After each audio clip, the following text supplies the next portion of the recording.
വൈക്കം മഹാദേവ ക്ഷേത്രത്തിൽ നിറപുത്തരി ആഘോഷം നടന്നു. നിറപുത്തരി സമർപ്പിച്ചത് വൈക്കത്തപ്പനും ഉപദേവതമാർക്കും. 5000 കതിർക്കറ്റകൾ ഭക്തർക്ക് പ്രസാദമായി നൽകി. നിറപുത്തരി ഒരുക്കിയത് അഡ്മിനിസ്ട്രേറ്റീവ് ഓഫീസർ വി ഈശ്വരൻ നമ്പൂതിരിയുടെ നേതൃത്വത്തിൽ ടി.വി. പുരം ശ്രീരാമക്ഷേത്രത്തിലെ ഭക്തർ.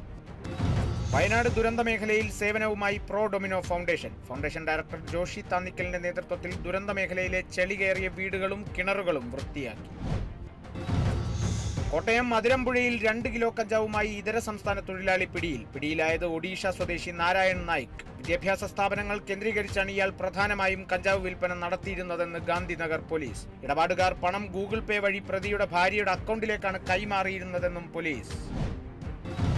കണ്ണൂർ ഇരിട്ടിയിൽ ജോലിക്കിടെ ലൈൻമാൻ വൈദ്യുതാഘാതമേറ്റ് മരിച്ചത് കാക്കയങ്ങാട് സെക്ഷനിലെ ലൈൻമാൻ വി സന്തോഷ്. ആഘാതമേറ്റത് ജോലിക്കിടെ വൈദ്യുതി കമ്പിയിൽ നിന്ന്.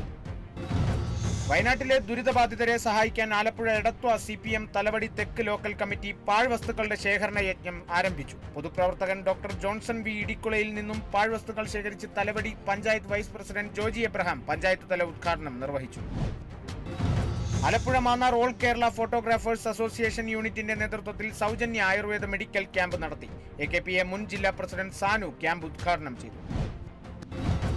ആലപ്പുഴ മാന്നാർ തൃക്കുരട്ടി മഹാദേവർ ക്ഷേത്രത്തിലെ അഖില കേരള രാമായണ മേളയിൽ ഓവറോൾ ചാമ്പ്യന്മാരായി മാവേലിക്കര വിദ്യാധിരാജ വിദ്യാപീഠം. ചാമ്പ്യന്മാരായത് 172 പോയിന്റുകളോടെ. രാമായണവും ഭഗവത്ഗീതയും സമൂഹ നന്മയിലേക്ക് നയിക്കുന്നതാണെന്നും പുതുതലമുറയ്ക്ക് അവ പകർന്നു നൽകാനുള്ള ശ്രമങ്ങൾ നടത്തണമെന്നും മന്ത്രി സജി ചെറിയാൻ. രാമായണ മാസക്കാലത്ത് ദേവസ്വം ബോർഡ് മുൻകൈയെടുത്ത് ക്ഷേത്രങ്ങളിൽ രാമായണ പഠന ക്ലാസുകൾ നടത്തണമെന്നും മന്ത്രി.